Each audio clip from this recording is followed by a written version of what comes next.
Hello everybody.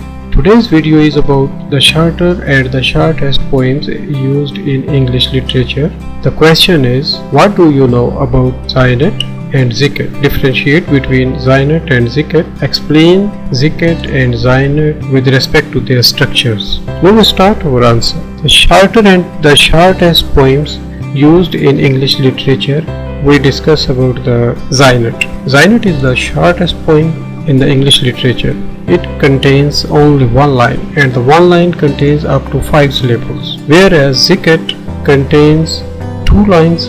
The first line contains up to 8 syllables and the second line contains up to 5 syllables. In this way, the Zinet is the shortest poem and the Ziket is the shorter poem used in English literature, especially in poetry